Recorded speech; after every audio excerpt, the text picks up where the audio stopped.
There's a city in Venezuela called Valencia, not the one in Spain, with its orange trees and sea breeze and postcard sunsets. This Valencia sits inland, about 2 hours west of Caracas, pressed between mountains and heat. A city that once hummed with industry, car manufacturing, petrochemicals, steel. For one generation, it was called the industrial capital of Venezuela. For another generation, it became something harder to name. By the time Alejandro Salazar was born there in 1995, that hum had begun to fade. His parents, Roberto and Carmen Salazar, lived in a modest, concrete house in a working-class neighborhood called Los Colorados. The house had 2 bedrooms, a small kitchen that always smelled of garlic and achiote, and a narrow front yard where Carmen would set up a folding table every morning before 6 o'clock. On that table, she placed trays of cachapas, halacas on Fridays, and small containers of black beans. She sold food to neighbors heading off to work, to school children passing by, to anyone who needed a warm meal and didn't have much money to spend on one. Roberto worked from the back room of the same house. He had converted it years ago into a small repair workshop, a table covered in soldering irons, screwdrivers, cables, and electrical components he sourced from a market downtown, televisions, fans, radios, blenders. If it had a plug and it had stopped working, Roberto Salazar would figure out why. They were not poor in the way that word sometimes gets used carelessly. They had a roof, they had food, they had each other. But there was never more than what they needed. In some months, there was a little less than that. Alejandro grew up watching both of them. His mother calculating change in her head before sunrise. His father bent over circuit boards with a magnifying glass, squinting at problems invisible to everyone else. What he absorbed, without anyone ever stating it directly, was a simple and durable truth. You look at what is broken and you fix it. You look at what people need and you provide it. He was a quiet boy, curious in the way that some children are. Not the kind that asks endless questions out loud, but the kind that watches, absorbs, and turns things over in his mind. At school, he did well enough, but what genuinely lit something up inside him was the internet. There was an internet cafe 2 blocks from his school called Cybernet. It charged 1,000 bolivars for 30 minutes, which was not nothing. But Alejandro found ways. He ran small errands for neighbors. He helped his father sort components on weekends. He saved. And then he spent those savings, coin by coin, on time in front of a screen. He was 11 years old the first time he sat down at one of those machines and typed a question into a search engine. He doesn't remember exactly what the question was. What he remembers is the feeling. The sense that somewhere beyond the walls of Los Colorados, beyond Valencia, beyond Venezuela, there existed a world that was operating on entirely different rules. Rules that, if you understood them, might change everything. By the time he was 14, Alejandro was spending every afternoon he could at Cybernet. He watched YouTube tutorials, how to build websites, how Photoshop worked, what HTML was, and why it mattered. He watched videos about people who made money online. He didn't fully understand all of it yet, but he was building something inside himself, a map, incomplete, hand-drawn, full of gaps. But a map. Venezuela, during those years, was becoming a harder place to live by the month. Inflation, a word that economists use clinically, but which in practice meant that the price of rice could double between January and March, was beginning to distort daily life. Shelves in supermarkets showed empty gaps. Lines formed outside pharmacies. The currency, the bolivar, was losing its grip on reality. Roberto's repair business slowed. The parts he needed became harder to source. Carmen sold more food, but the ingredients cost more every week. Alejandro watched all of this. He was 15, 16, 17 years old enough to understand what was happening, young enough to still believe it was possible to outrun it. He finished secondary school in 2013. He enrolled in a business administration program at a regional university and attended for 2 semesters. But something else was pulling at him. By that point, he had taught himself enough about web design to build simple websites. He had learned basic graphic design using free software. He had spent easily 1,000 hours across 5 years of internet cafe sessions, absorbing information about how the digital economy worked. Not from any single teacher, from tutorials, from forums, from watching, from trying and failing in small ways that cost nothing but time. He dropped out of university after his second semester, not because he had given up, because he had made a decision. He was going to figure out how to make money online. He didn't know exactly how yet, but he was going to figure it out, he told his parents. His father, who had spent his life with his hands inside broken machines, nodded slowly. His mother cried a little, quietly, and then made him a plate of food and said, "Go find your way, son." For the next 2 years, Alejandro tried things. He created accounts on freelance platforms. He offered web design services, logo design, basic translation work. He got a few jobs, small ones. A logo for a real estate agency in Florida for $40. A website update for a small restaurant in Texas for $60. He was earning something, but it was inconsistent. But during those 2 years, he was observing something. He was seeing the problem from the inside. There were thousands of people just like him across Latin America. Talented people, designers, video editors, programmers, translators, writers, virtual assistants, and they were all struggling with the same invisible wall. They could not reach the international clients who would pay them fairly because they didn't know how to navigate the platforms, didn't know how to write a compelling pitch in professional English, didn't know how to price themselves or build a portfolio that foreign companies would trust. At the same time, Alejandro was noticing something on the other side of the equation. He was reading business blogs, following entrepreneurs on Twitter, scrolling through LinkedIn groups for small business owners in the United States and Europe. And what he kept seeing over and over was the same complaint. We need affordable, reliable, remote workers, and we can't find them. He was 20 years old. He was sitting in the back room of his parents' house, Roberto's old workshop, which he had slowly taken over as a makeshift office. And he had a thought that stopped him mid-scroll. These two groups of people were looking for each other, and nobody was connecting them properly. Alejandro Salazar did not invent the concept of a freelance marketplace. He knew that Upwork existed, Fiverr existed, but what he saw clearly from his position inside the problem was the gap those platforms left open. They were not built for Latin American talent. The payment systems were complicated for people without international bank accounts. The onboarding process was in English and assumed a level of professional vocabulary that many talented freelancers simply didn't have. The competition was global and often brutal, and the platforms took significant cuts, 20%, sometimes more, from freelancers who could not afford that kind of margin. What Alejandro imagined was something different. Not a global marketplace trying to serve everyone.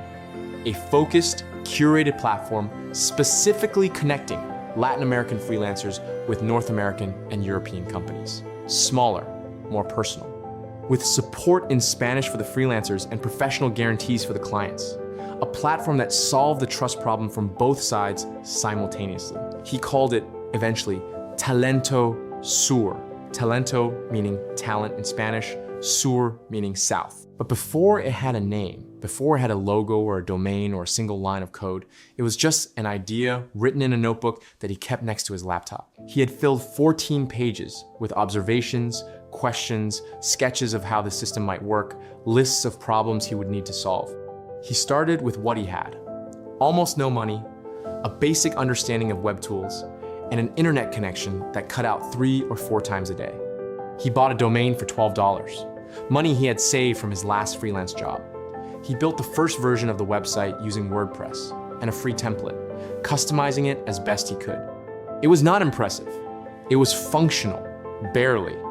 A landing page, a form where freelancers could submit their profiles, a contact form for potential clients.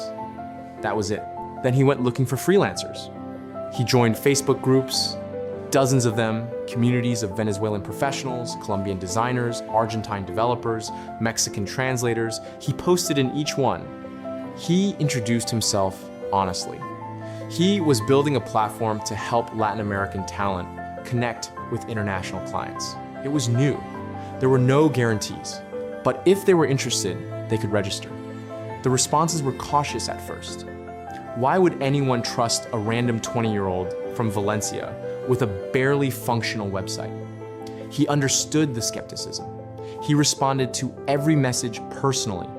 He had real conversations, sometimes long ones, about what the person did, what their experience was, what they were struggling with on other platforms. He was not yet selling Talento Sur. He was listening. In the first month, 37 freelancers created profiles on the platform.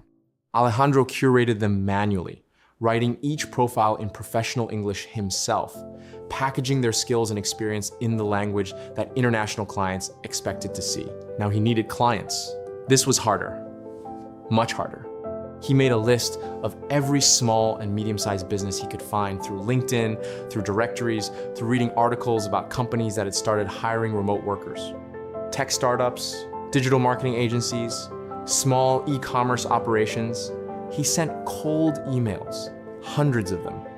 He introduced Talento Sur as a curated talent platform, connecting vetted Latin American professionals with international companies at rates significantly below what US-based freelancers would charge for equivalent quality.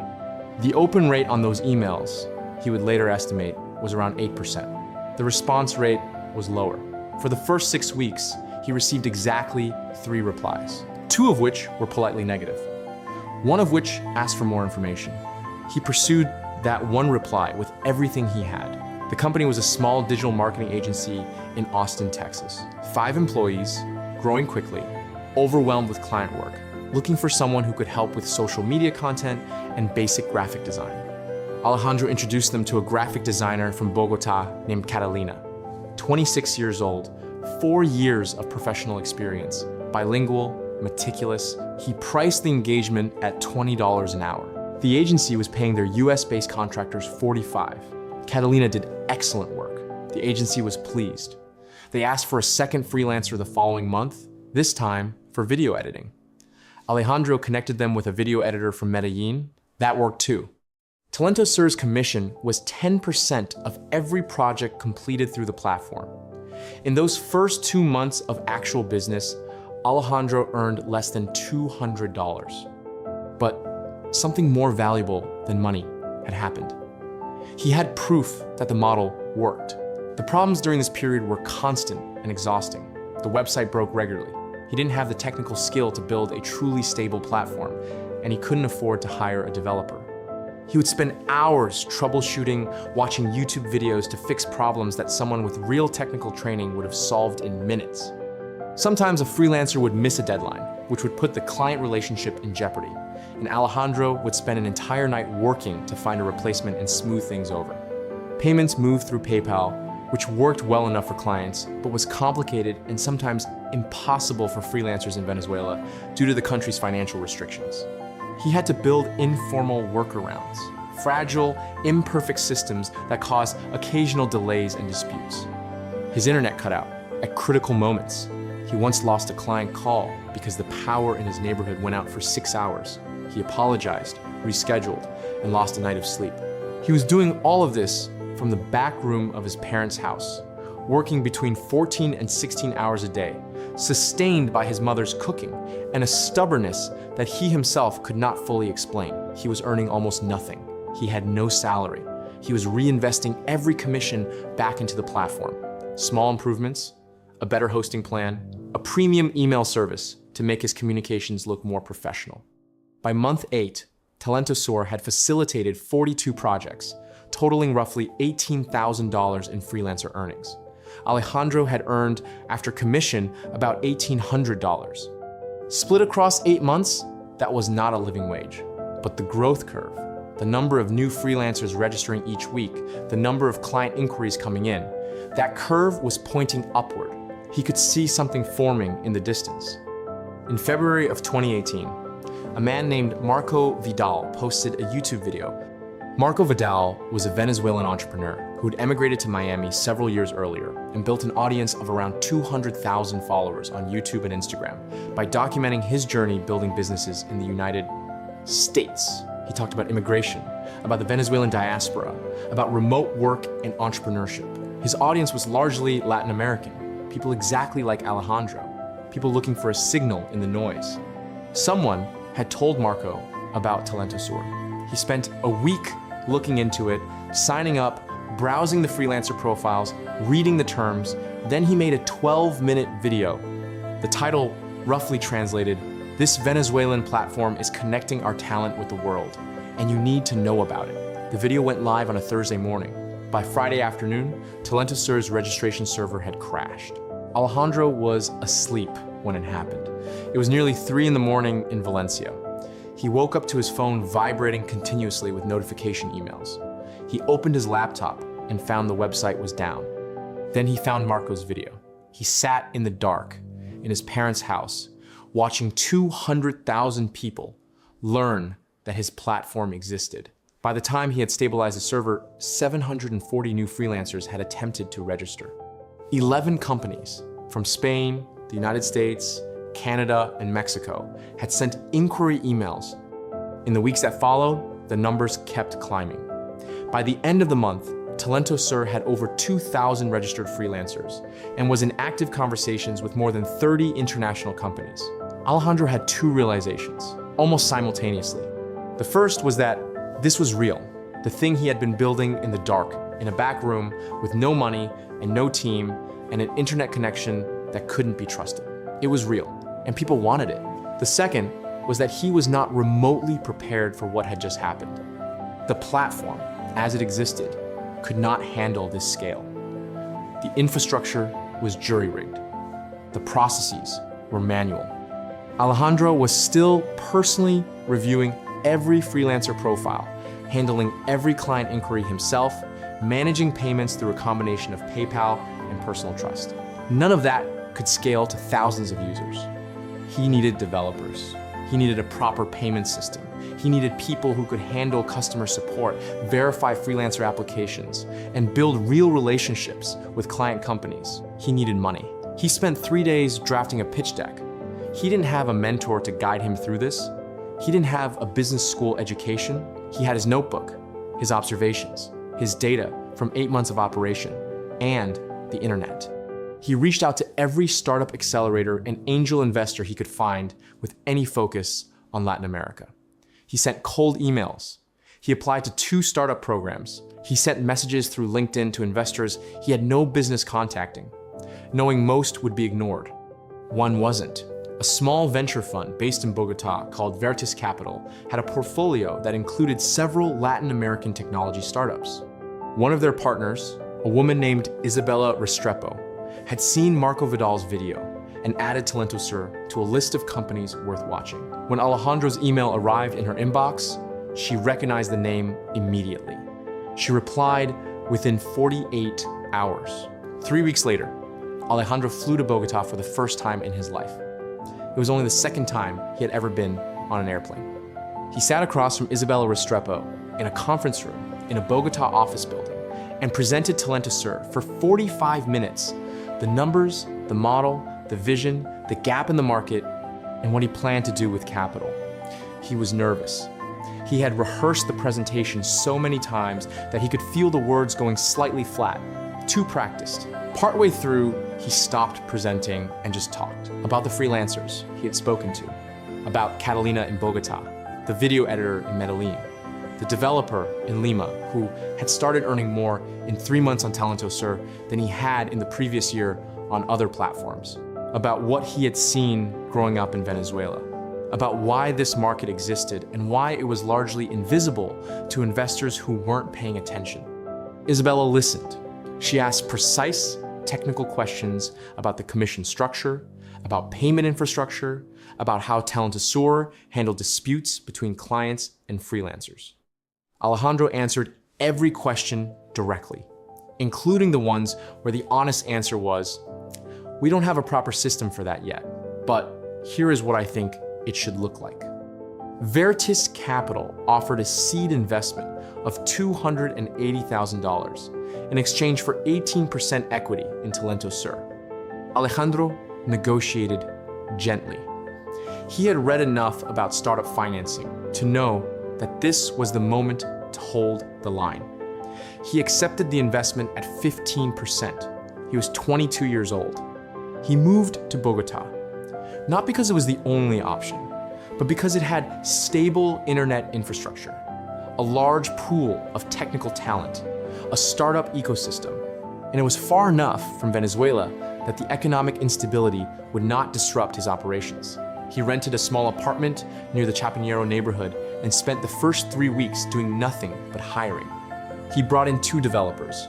One rebuilt the platform's backend from scratch on a proper cloud infrastructure. Another built a mobile-friendly front end with an application process for freelancers that was clear, supportive, and available in both Spanish and Portuguese. He hired a head of operations, a Colombian woman named Valentina who had spent 4 years at a multinational logistics company and had the organizational instincts that Alejandro knew he lacked. He hired 2 account managers to handle relationships with client companies. He also called Catalina, the designer from Bogota who had been his first successful placement. He offered her a part-time role vetting new freelancer applications. She said yes. Over the following 6 months, Talento Sur was rebuilt from the foundation up. The new platform had a proper escrow payment system. Clients deposited funds before work began, freelancers received payment upon delivery, and client approval. It had a dispute resolution process. It had freelancer verification. Every profile was reviewed, tested in some cases, and verified by a human being before being published. It had a client dashboard that made it easy to post project briefs, browse talent, and manage ongoing engagements. The commission structure was refined. Talento Sur charged clients a 12% service fee on top of the freelancer's rate, and charged freelancers a 5% platform fee on earnings. This was significantly lower than the dominant platforms. It became a core part of the pitch. More money to the talent, transparent pricing for the client. By the end of 2018, roughly 18 months after Alejandro had registered his $12 domain, Talento Sur had processed over $1 million in total project value. The company's commission revenue was approaching $130,000 annually. Still not profitable, given the team and infrastructure costs, but the trajectory was unmistakable. Alejandro flew back to Valencia to see his parents in December of that year. He had been to Bogota, Medellin, Lima, and Mexico City for a startup conference where he had spoken on a panel about remote work in Latin America. He had been on planes more times in 8 months than in the previous 22 years combined. He sat in the kitchen where his mother still sold food every morning, where the folding table was still outside before 6 o'clock. He watched his father in the workshop, still bent over a broken television, still squinting at the invisible problem. He offered them money. His father accepted some of it with the same quiet dignity with which he had always operated, enough to make a few improvements to the house, to buy parts he had been unable to afford. His mother cried, again, quietly, again, and then she made him a plate of food. What Alejandro would later describe in the small number of moments when he spoke publicly about this period was not a sense of triumph. It was something more complicated. A grief for the distance that success creates, and a gratitude so large he didn't have words in any language for it. In 2019, Talento Sur raised a Series A round, $4 million, led by a Miami-based fund focused on Latin American technology companies, with participation from Vertice Capital and 2 angel investors who had built their own successful remote work businesses. The valuation was $22 million. With that capital, Alejandro expanded the platform's geographic scope. Talento Sur began onboarding talent from Colombia, Argentina, Mexico, Peru, Brazil, Ecuador, and Chile in earnest. They added Portuguese as a full platform language to serve Brazilian users. They hired country representatives in 4 cities: São Paulo, Buenos Aires, Mexico City, and Lima. On the client side, they launched a dedicated enterprise tier, a white glove service for larger companies that needed to hire multiple freelancers at once, manage distributed teams, or build ongoing relationships rather than one-off projects. The first 3 enterprise clients were a UK-based software company, a Canadian e-commerce operation, and a mid-sized US marketing agency. By the end of 2019, they had 31 enterprise clients. The platform had, at that point, over 45,000 registered freelancers and was processing between $8 and $10 million in project value annually. The company's revenue was approaching $1.2 million per year. Talentosur was no longer a startup. It was a business. It would be dishonest to tell this story without acknowledging what 2020 did to it and what it didn't do. When the COVID-19 pandemic hit in March of that year and offices around the world emptied overnight, something strange happened to Talentosur.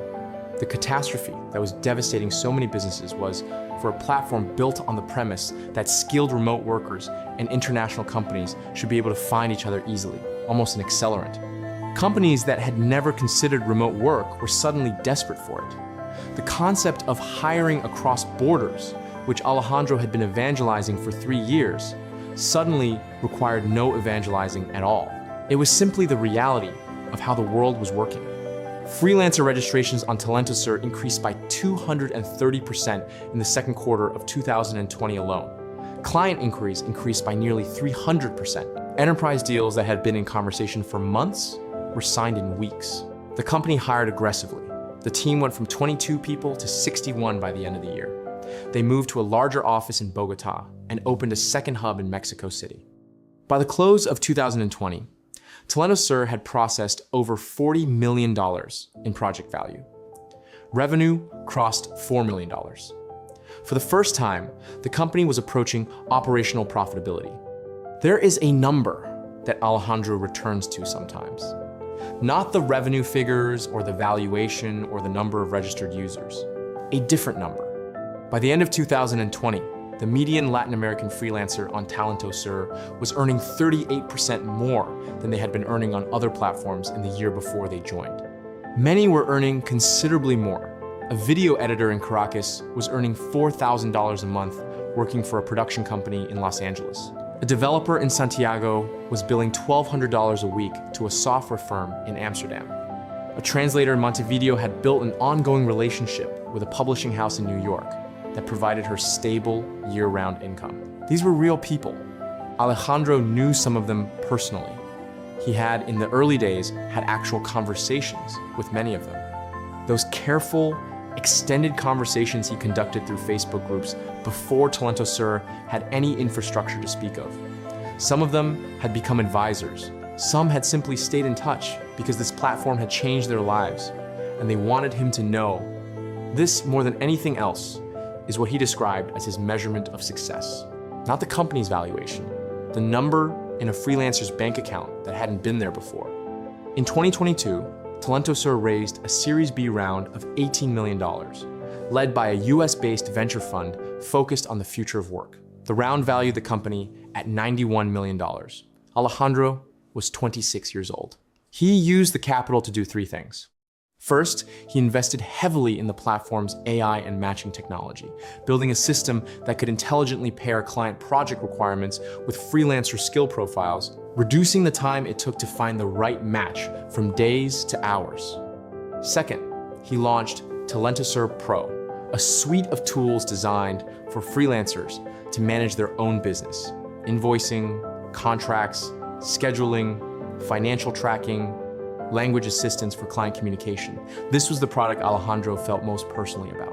It was, in a sense, the thing he had wished existed when he was sitting in the internet cafe in Los Colorados, trying to figure out how to present himself to a world that didn't know he existed. Third, he began building toward an expansion beyond Latin America, onboarding talent from Spain, Portugal, the Philippines, and Eastern Europe, turning Talentosur into something that genuinely operated at global scale. The company changed its name. Talentosur became Sura, shorter, cleaner, international, while retaining the resonance of the original word for those who knew the story. By 2024, Sura was processing over $220 million in annual project value, generating revenues of approximately $28 million. The platform had freelancers registered from 31 countries. It had enterprise partnerships with more than 400 companies across North America, Europe, and Australia. It employed over 240 people, the majority of them in Latin America. Alejandro Salazar, at 29 years old, holds an equity stake in the company worth somewhere between $40 and $60 million. He does not particularly enjoy talking about that number. He talks about it when he has to, in investor settings because it is the language of those rooms. In other rooms, he talks about different numbers. He still visits Valencia when he can. The city has not recovered. Los Colorados looks largely the same as it did when he was a boy. Carmen Salazar still sets up her folding table before 6 in the morning, though Alejandro has offered more than once to change that, and she has declined more than once in the particular way that certain mothers decline things, not with argument, but with the quiet continuation of the action in question. Roberto still repairs electronics. He has better parts now. The workshop has been expanded slightly. He has a new magnifying glass. There is a version of this story that you could tell as a fairy tale. The boy who escapes, who builds, who makes good. That version is not entirely wrong. But it misses something essential about what Alejandro Salazar actually did. He did not escape the place he came from. He did not build something in spite of it.